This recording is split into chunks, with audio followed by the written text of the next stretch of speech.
Absolutely. Well, thank you again for joining me. We're going to go ahead and get into the interview, I think, in just a moment here. What I'd love to ask first is, like, what's on your mind? Is there anything like topical in the news or just generally that's, taking up space in your mind rent-free? What's going on, buddy? There definitely. Oh yeah, I've been getting increasingly more and more frustrated at Twitter leftists. I don't know. I am one, but like it's just every day it's like somebody's trying to take somebody down, or some big accounts getting mad that some account with 300 followers said something mean to them, and it's like I think we've gotten to the point where everybody kind of deep down knows that nothing is going to get better anytime soon. And so we're moving on to like the second step, which would be after we, like, if we were to achieve a utopia, then we would like sort out all the people who were like toxic in our community. And we're like, well, we're never going to have healthcare. So why don't we just take each other down a peg now? It's like, I don't know. I don't know if I'm black pilled or like, I don't know exactly what that term means. I'm feeling really bummed out. Really bummed out. Yeah. I appreciate you bringing that up. Yeah. It's infected Twitch as well. It's sort of what seems to be happening. I don't know if it's entirely a side effect of just,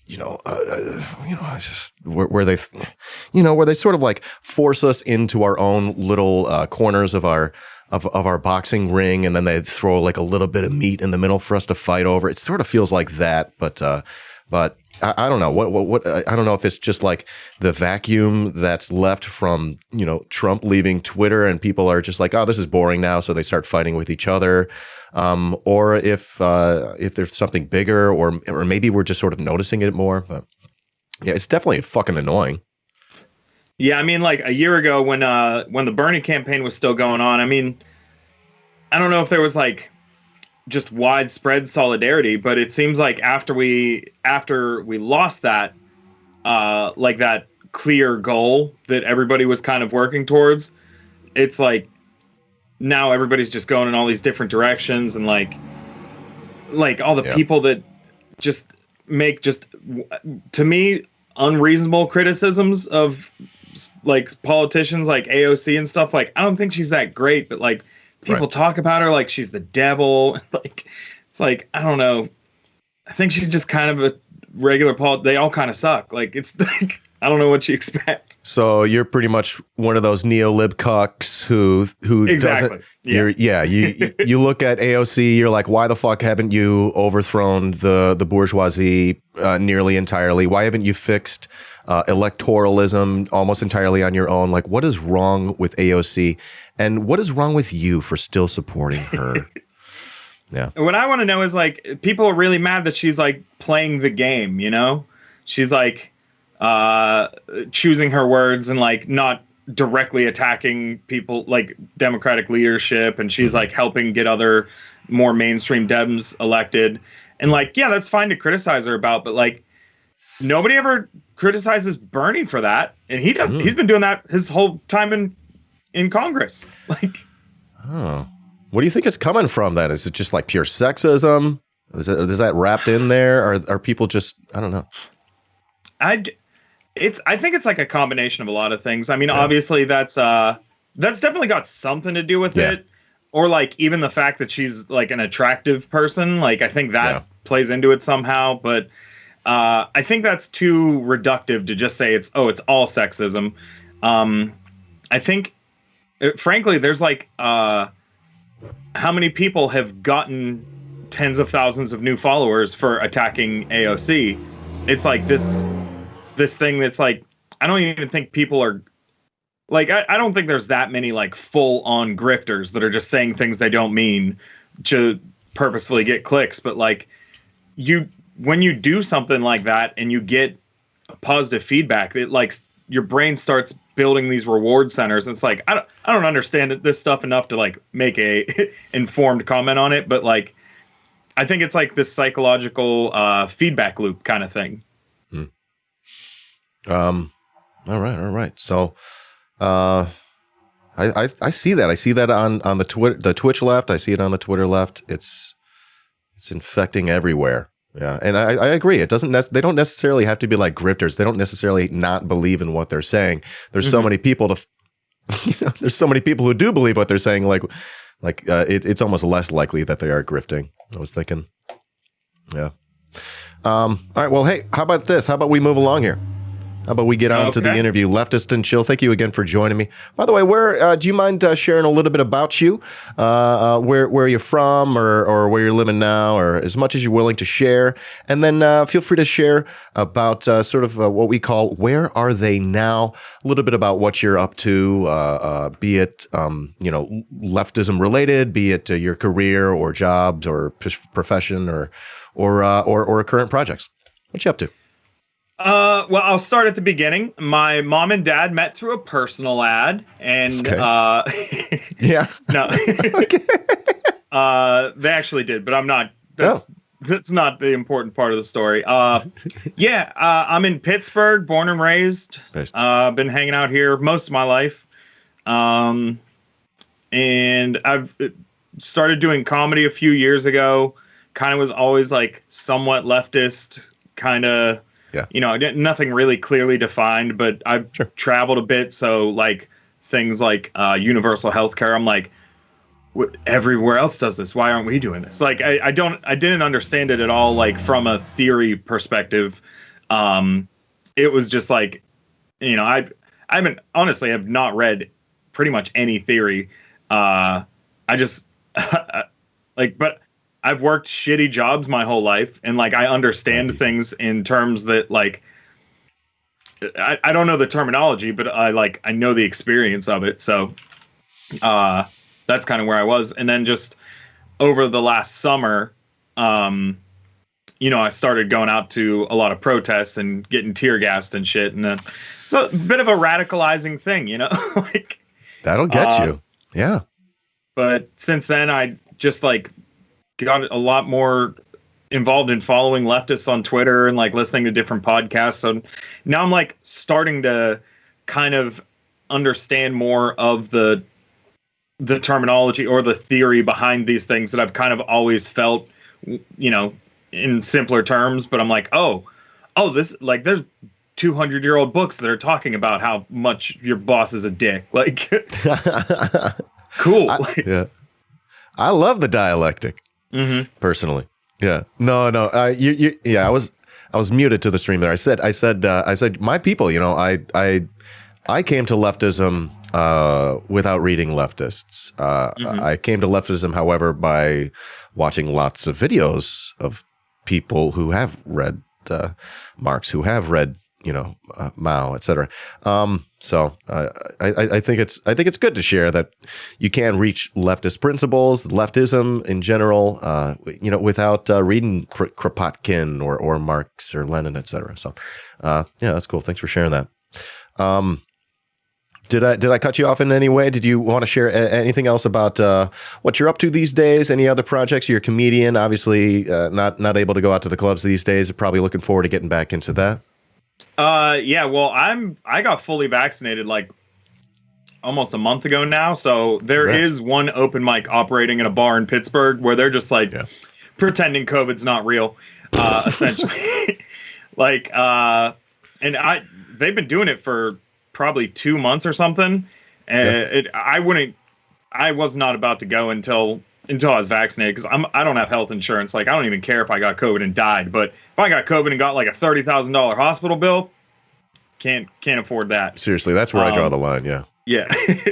But yeah, so the last, I think 3 weeks, I've gone and been able to at least get a little bit of comedy in, and it's weird. There's all these have you heard the term hygiene theater? No. I want to? But go on. I'm going to have to let you say it. Yeah. Yeah. So there are a few shows that are starting up, and there's outdoor stuff, but there's bars that are doing these socially distant shows that all the microphones will be wiped off in between and everything will be disinfected. And people make this really big deal about how much they're disinfecting surfaces. But it's we've known for 10 months, 11 months that this almost exclusively passes through the air, and it it pisses me off that people are making like, no, it's safe. It's safe. And it's like, it's not, if you're in a building, it's not safe. Like, and that's fine. Like, obviously we as a country have decided we're just going to let the people die. Like there's no precautions. Like, did you hear, the governor of Michigan, her state's case numbers are rising up again. So she issued, an advisory that people should take 2 weeks off of in-person schooling and stuff. It's like that they're not even trying to like order anything anymore. It's like, no. It's just, I don't know. So there are some comedy shows that are happening that it's this like everything's safe, and it's like it's not. You don't have to say that. Like, people are gonna come. Like, most people have made their mind up how careful they're gonna be. Like, I don't know. It bums me out that there's so much emphasis placed on this like false sense of safety, and it's like, you know what you're doing if you walk in that building. Like, fair. Got a cat in the stream. I do. I have Yoshimi. She's a star. She likes to take over every stream. She's really the star here. I'm the I'm like the Andy Richter to her Conan O'Brien. Yeah. Do you have any little fur babies at home? Yeah, I got one. She's sitting on the ground right now staring at me. I was trying to get her to come over here, and she's like, I know what you're doing. I'm not going to dance like your little monkey for you. Like, this one wants all the attention all the time. Mm. All right, Andrew. Well, let's move along here. Next question has to do a little bit more about to do with your pathway to leftism. If you wanted to dig into that at all anymore, if you had anything else to say about, what led you here. We define leftism a specific way on the channel, but I'm not going to define it for you. I'm happy to let you roll with your own definition of it, and even if you're not a leftist, which I don't think that's the case. I think you mentioned you do identify with it as a leftist, but even if you didn't, you're here on the show and you're with me, and I just want give people a little nutshell version of how you got to this place politically, and maybe some big steps along the way, or whatever you want to chat about. I'd say probably started back in around 2003 or something. Whenever I was in early in high school, like 9th, 10th grade, and there was the Iraq War going on, and I started getting really into punk rock and listening to bands like Nofx and stuff, and I mean, looking back with the 2021 lens, it's childish, obvious, stupid shit. But at the time, I'm like, oh yeah, they're singing about how George Bush is a piece of shit. This is amazing. And so that kind of started my path towards something alternative of a mainstream. But I didn't really get that invested in it. I bought a lot of the hype in 2008 when Barack Obama was running, and I got wasted drunk on election night, went out on my back porch and banged on pots and pans whenever they announced he beat John McCain. I don't know if I was ever full on drinking the Kool-Aid lib, but even when I get Facebook reminders of arguments that I was in 2012 or something, you don't understand. If Mitt Romney wins, this country will be sent back 50 years. It's I just never really thought about it that much. Yeah. And then, I said, I did a bunch of traveling after my mother passed away. I inherited a bunch of money, and I've never had any money before. So I was like, oh, I'm going to go see the world. Yeah. And going to all these countries around going to all these countries around the world and seeing how just things like healthcare and education. You talk to kids from Germany, they're like, yeah, no, I went to my semester at college cost me $40. I'm like, whoa, dude, what? Or whoa. Just some low amount. Yeah. I don't know exactly what it is, but seeing that a lot of the things that are so expensive and so entrenched in the American system, like healthcare and education, seeing that in other countries, they just figure it out in obviously it's a big change. Like it's not easy to get from where we're at to where they're at, but like it's entirely possible. And then that kind of was what like shifted my perspective to like, why aren't we doing these things? And then with Bernie, that was in 2015. And then with Bernie running in 2016, I was like, oh, like, and it just kind of opened my eyes a little bit. And then I got a job where I could listen to stuff on headphones. So I just started just getting into so many different leftist podcasts and, you know, from various points in the spectrum. And I just kind of, you know, learn as I go from this point. I do identify as some kind of leftist, but like, I don't like really put too much of an emphasis on like exactly where I fit, because there's so many different places in that spectrum that I think that like, that's another one of those things that kind of holds the left back, is that everybody's concerned about being the right type of leftist or having this specific set of ideals. And I mean, like, I'm not saying like I want to work with like former fascists or anything, but like if I'm a Marxist-Leninist and someone else is an anarcho-communist, like I bet we probably have enough in common that it doesn't matter, you know? Yeah, I mean, at this point, I mean, yeah, we're not arguing over, whether or not we should have a moneyless, stateless society. At this point, we're arguing whether or not, well, really, the left is not like. What are we arguing about? We're arguing about whether or not like Vosh and or Redacted from Redacted are being assholes. That's what we're arguing about on Twitch. On Twitter, it's a different set of assholes. Sometimes the same assholes.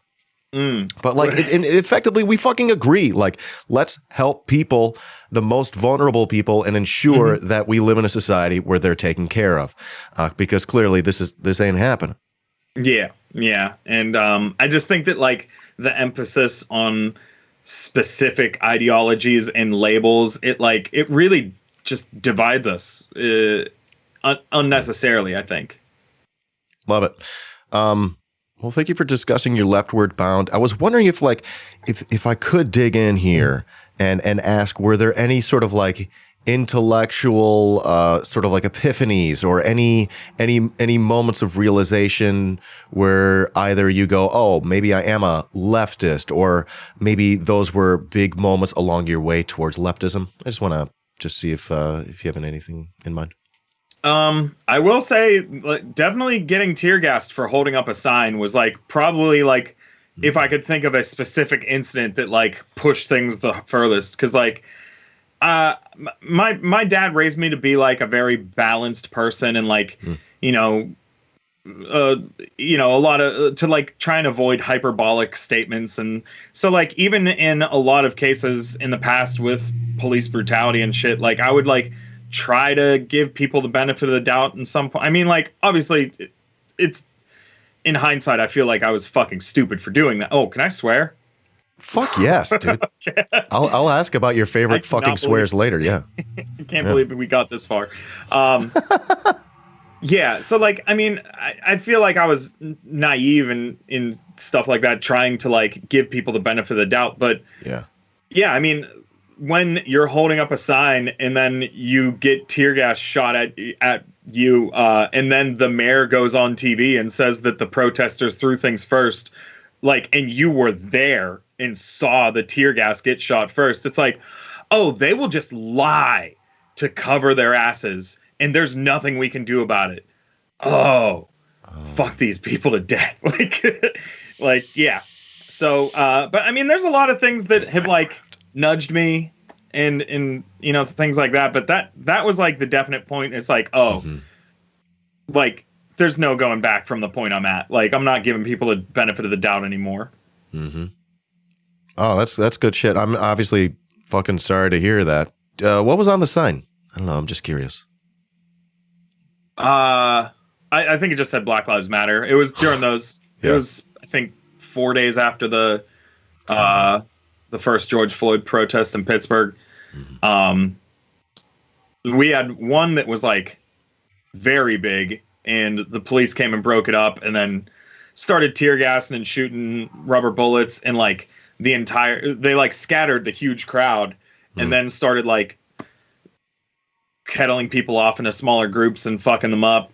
And then that one, it was pandemonium, so I don't even know like where to say it began. But then the following Tuesday, I believe, that's when we had the one that was like, I mean, it wasn't peaceful, but it was non-violent.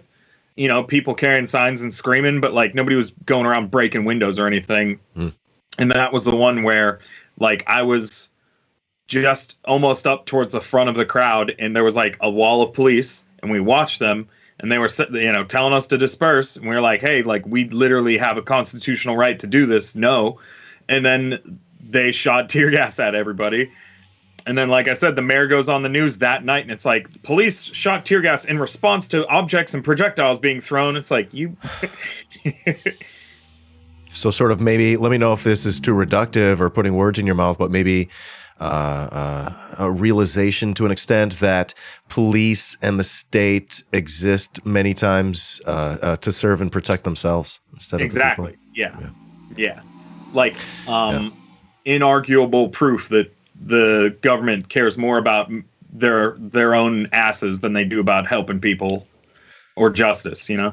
That's pretty fucked up shit. And I think a lot of people see the same kinds of things. So now that we talked a little bit about your projects that you're working on, your pathway to leftism, or at least I forgot to mention I have a podcast. Please feel free to mention that. Yeah. Let's talk about that. Let's go back to what you're up to. Yeah, talk about your podcast with our good friend Sandernista. Oh yeah, Maria. She's great. So I got into podcasting like a couple months before the pandemic started. Okay. So I'm kind of like old school, you know. I mean, I'd always wanted to do something that was about like political stuff or current events. But I started with something more comedy focused just because I wanted to like learn the ropes of how to do a podcast before I tried to talk about serious stuff. So I did that one. It's coming to, we have like 4 episodes left of that one. But so I started this other podcast with Maria. Yeah. It's called The Worst Week Yet. And it's basically like a week in review show where we try to navigate the trauma of what it's like to be alive and find some humor in how awful it all is. I don't know. It's really fun. I enjoy doing it. We have our buddy Dan has joined as the third co-host. We've had some really cool guests on. We've been accused of being a grifter once, but I'm hoping that'll come more as we grow. Yeah. I think practice. I think we need to do a takedown of AOC episode, and then we'll get up to a few thousand listeners a week. So, like why I skipped the DSA. Yeah. As if it's like a class, like you can opt out of. All right. Excellent. I'm happy you mentioned that. We love the show. We did take a peek. We listened in right before you joined us live here. So thank you again for mentioning that. Now, if we can move to the, I'm sorry, I don't mean to rush along or anything like that, but let's move on to the next section here, which is called #BeBest. #BeBest. And I'd like to think of perhaps like a younger version of Andrew, if you can go back in time more realistically. Perhaps they're sitting in the chat right now, or they're going to be watching the replay either on my YouTube or my Patreon. What's some like advice you might give a younger version of yourself? It can either be political to help that younger version of yourself, realize leftism sooner, or it can be other personal, what have you. Well, if I could talk to my toxic ass teenage self, I would not be. Politics would be one of the last things. I think one of the most important things that I've done as I've aged is just kind of learning how to be accountable to yourself. It's something that like I did not do for a long time. And like, I'd make excuses or try and justify the things that I do wrong.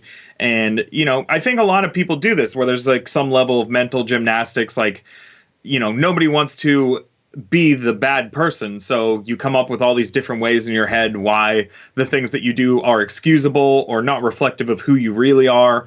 And especially over the last year in quarantine, I had a lot of time to think and you like really take stock. I mean, I've been on this kind of journey for at least like 5 or 6 years. I was lucky to have friends that were willing to call me on shit that I was doing without trying to like discommunicate me. And so I've had some like really, really impactful people just kind of explain why things that I was doing were wrong or like why I had the wrong. Like if you would have talked to me 5-10 years ago, I would have been able to tell you for 20 minutes about why the friend zone should be abolished, like things like that. Like just like not understanding how the way that I perceive people may be wrong and like how certain parts of me may be bad. But that's okay. Everybody's got fucked up shit, you know, like it's not the end of the world to admit that you were the bad person in scenarios. And it's actually good because then you can learn how to not be the bad person the next time you're in that scenario.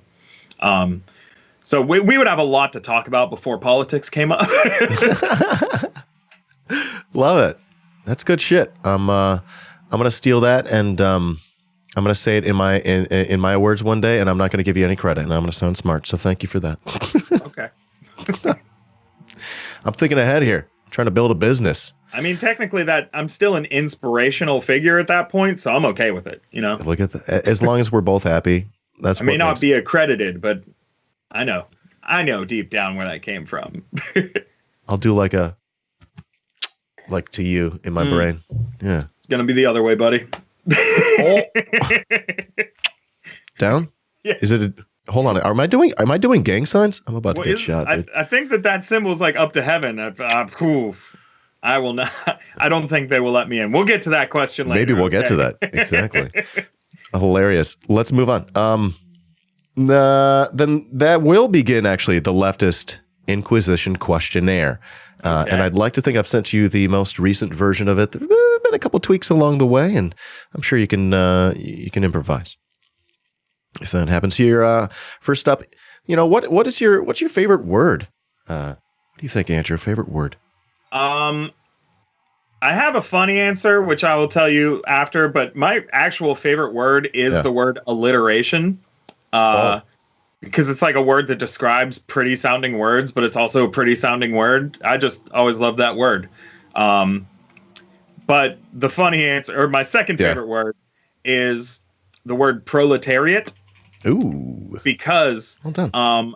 As I was saying before, like a lot of my leftism is like I don't understand things in like the actual terminology.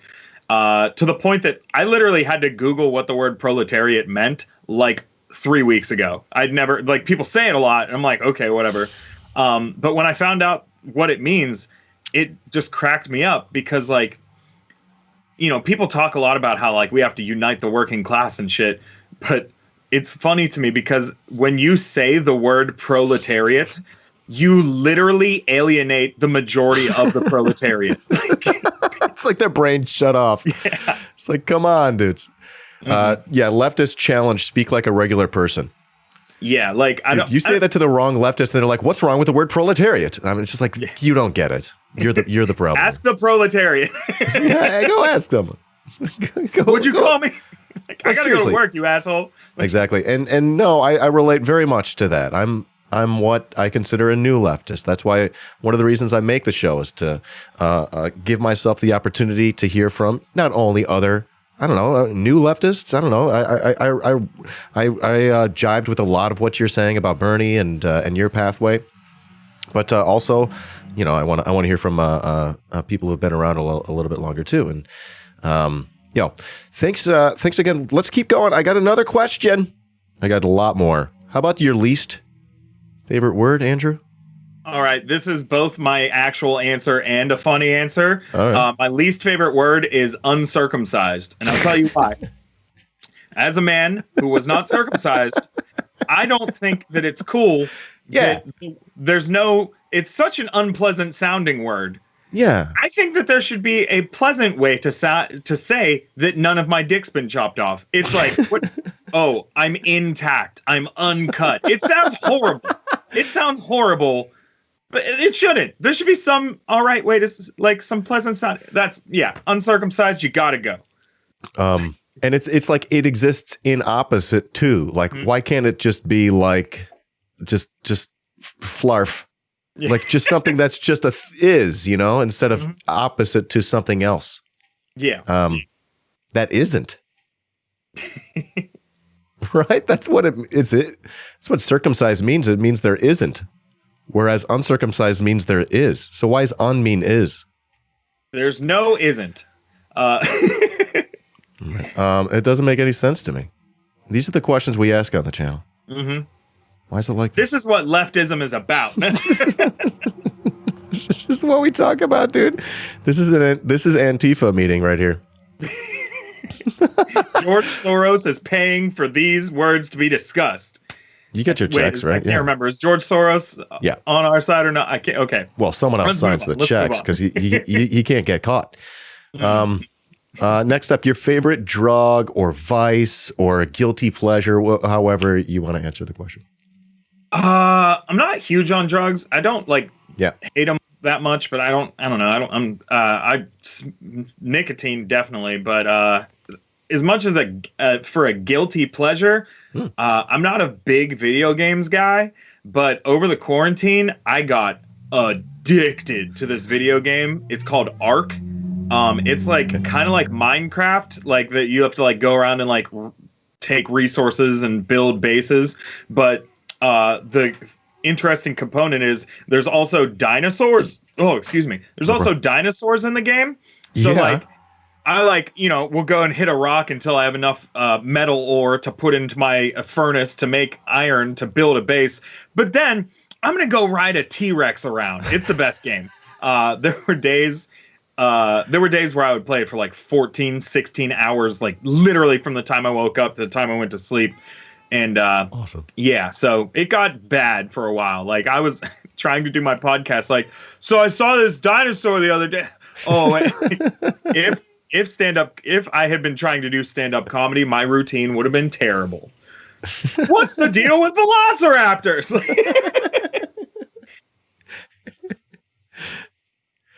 It's called Ark, huh? I like that. Sounds a little bit like Valheim, but Valheim doesn't have dinosaurs. They actually have. I've heard people talk about it. That's the only video game I've played in like maybe a year. Like I'm not following many video games. I just heard somebody on a podcast mention it. And like, I was a big dinosaur freak whenever I was a kid. Like I watched The Land Before Time and then got obsessed. I made my dad teach me how to read when I was 3.5 so that I could read dinosaur books. Wow. And then the movie Jurassic Park came out. I thought they made that shit for me. I was like, they did it! Like, those are real dinosaurs! Yeah. You thought it was a documentary. Next up, got a couple more here at least. So how about your, maybe like a sound or noise that you really love? I really like sleeping next to people that snore. You like that? Yeah. You're into that. Mm-hmm. There's something comforting to. I'm like, I've always had like some trouble sleeping. Like it takes me forever to fall asleep. But there's something about like laying in bed with someone and they're just like making a whole bunch of noise, but it's like that steady like kind of ebb and flow that it knocks me out. I just recently started dating a girl, snores like a bear sometimes, so I'm like, hell yeah. She's like, oh, I'm sorry, did I snore last night? And I was like, yeah, it was great. It's like the waves of the ocean hitting the beach. Yeah. Okay, I didn't see that coming. I love it. How about a sound or noise that you hate?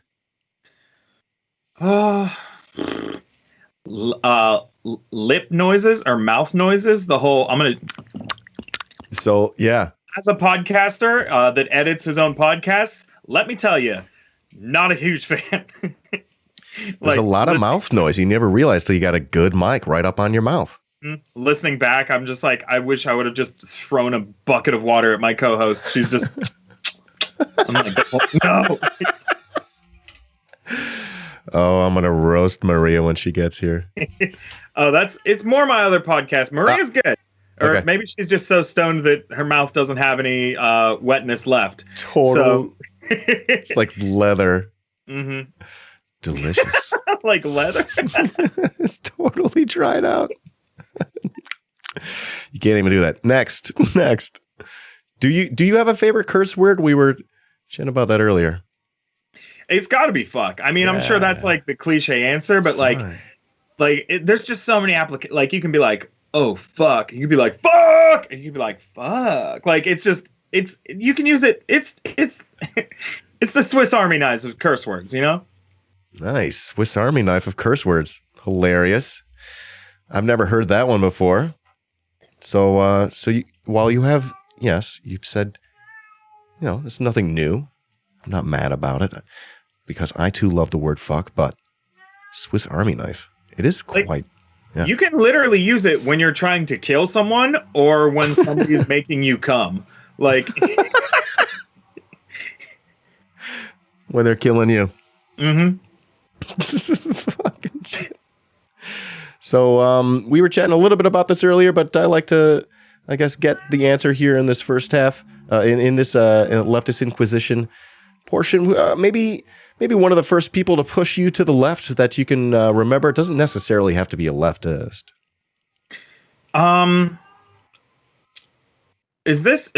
Wait, was there another question that was like, who's your current favorite or like somebody that you're currently? Okay. Next is like leftists that currently inspire. Yeah. So, well. Like I said, I mean, I know it's kind of corny, but I think Nofx was one of the first people. Have you ever heard, are you familiar with Nofx at all? I'm only like vaguely aware. I can't like name a single song of theirs, but I'm pretty good at like, oh, that's that band. Okay. Like if I were to just hear maybe one of their bigger hits, I can't really play it right. And you know what? Give me a second. I can play it, and just make sure that the stream doesn't hear it. Make sure that they're just like kind of like a shitty punk rock band. I wouldn't even know. They have like 30 CDs or so. I wouldn't even bother. But what's their like biggest song? They're like, what's the song that people would be like, oh, that's NoFX. Okay, cool. I don't even know because they were never like on the radio. Linoleum's, I guess, a pretty bigger one. Right, let me see if I could try to play it out loud. I'm not sure if you'll be able to hear it, but you know the song anyways. Perfect cat again. So a punk band. I don't know the song. They have a song called The Decline, which I would tell you, don't bother looking it up now, because it is an 18-minute long song about the decline of American civilization. Oh. Okay. But it is fantastic. Like there's stuff about the rich exploiting us and people protecting their own asses and letting us starve and it is a very interesting song. And like I was 14, 15 when I heard that. I didn't know what any of that shit meant. But like I listened to it recently and I'm like, oh, this planted some seeds. Seems like they were planting those anti-capitalist Marxist propaganda seeds. Propaganda just being political information They're seeds. teaching NoFX on college campuses. This is the future liberals want. All right. So NoFX, one of your first influences. That's fascinating, actually. I love that. Then how about, as you were leading on to there, maybe some leftists currently inspiring you or people who are currently pushing you left? I would have to say, and this is for all your viewers, there's a podcast called Why You Mad? It's hosted by Jake Flores and Luisa Diaz. Yep. It's the best podcast. Awesome. They look at, because Luisa Diaz is like an anthropologist, and Jake Flores is like kind of like an edgelord turned alleged SJW guy. But like really, he's very insightful about how comedy works. To the point that like a lot of like big name comedians fucking hate him because he calls people out for shit. and like there's supposed to be this like unspoken unity within comedians, but it's like it's all fucking bullshit. Every comedian is a scab. Every comedian that like tries to take a stand against an abusive club, there's 1,000 other comedians that will be like, oh no, I'll let myself get exploited for money. And so like they talk about on Why You Mad, they talk about these like really big, interesting like societal issues, but they do it through the lens of comedy. So it's like, it's just, I've grown so much both as a comedian and just as a person, like thinking about these things that, you know, it's like I said, it's like one of those things that like I've kind of always had the feeling, but never had any of the like way to formulate it or get it out. And then I listen to them, I'm like, oh, you guys got it. Like, so don't even bother listening to my podcast, but everyone check out Why You Mad. It's the best podcast. Definitely check out Andrew's podcast, y'all. It's really funny. Worst Week Yet is really great. Definitely check that out. Friends of mine. Hey, how about move on to if you were reincarnated at some point as either a plant or an animal other than a human. Well, what would you like to be? Well, this is I'm cheating on this one because this is a stand-up bit, but don't worry, I never really figured out how to tell the joke, so it's not going to be that funny. But the answer, I'm not even saying my answer. The right answer is a house cat, and here's why. If your cat could talk, and you asked your cat, "Hey, what did you do today?" You know what they'd say? Dude, I slept for 20 hours, and then I woke up, and there was just food. It's a great day. Cats don't have to worry about shit. Also, they can get comfortable in anything. Like you can just put a box down and they'll like form fit into it. Can you imagine like if you tried to fit yourself into like one of those big Tupperware things? I wouldn't be able to walk for a week. Not to mention, cats will sleep at that fluffy part on the top of the couch. Yeah. We have body pillows for humans. They're not that big. Like there's nothing that a human has that is like that level of, you can fit your whole body on it and it's like that much support. Like maybe a love sack, but I feel like those are more padded. Like the cat just kind of floats on that fluffy top part of the couch. Like cats have it made. If anyone that's thinking anything besides a cat, I'm sorry, you're incorrect. This is I never realized there's an objectively right answer to this question. Mm-hmm. Yeah. The more you know. Yeah. You said you got one kitten at home, one fur baby. Yeah, her name's Gravy. She's still staring at me. Oh, I love it. I saw in the chat, but birds can fly. Yeah. Well, guess what? Cats still eat a lot of birds, so they can't fly that well. Damn! Shots fired. Okay. How about I don't know if heaven and God exist. What would you like to hear them say when you reached perhaps your version of the pearly gates? I would hope they'd have a sense of humor. Like, ha, gotcha. Like, I don't. I was raised by both my parents were like renounced Catholics. I think I'm saying that right. Like they were raised Catholic and like were like, fuck this shit. So I was like kind of raised like not even atheist, but like just they didn't talk about religion at all. Like I literally didn't hear about God until I started school. And I don't remember exactly how this conversation went because I was a young kid, but like I have it in my mind that I came home from school and asked my dad, like, what's God? And my dad was like, oh, that's something people tell themselves so they can feel better about life. And I was just like, whoa, dude, I'm 5. I don't know what the fuck to like make with that information. So like, I don't know. I'm not even like I said, I'm not even an atheist. I don't fucking care. Like, I don't know what happens when you die. I don't care. But so if I die and then I do show up at some pearly gates, I'm gonna need to like, I'm gonna have to talk to God. Like, you really fucking got everybody, didn't you? You're like, oh, it's in a book, but it's also real. Like, I would have to have a little shit talking session before. They also would definitely not be. I would not be at the pearly gates, like I said earlier. I would be riding that stripper pole right behind Lil Nas X. Oh my god! down into Satan's lap. Mm-hmm. Beautiful. Oh, that's hilarious. Then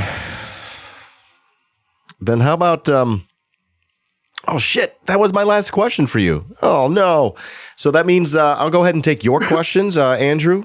And I'll also allow the chat if they have any final questions here in the last few minutes. While we're chatting. Yeah. All right. Let me what do you think here if we're show cat.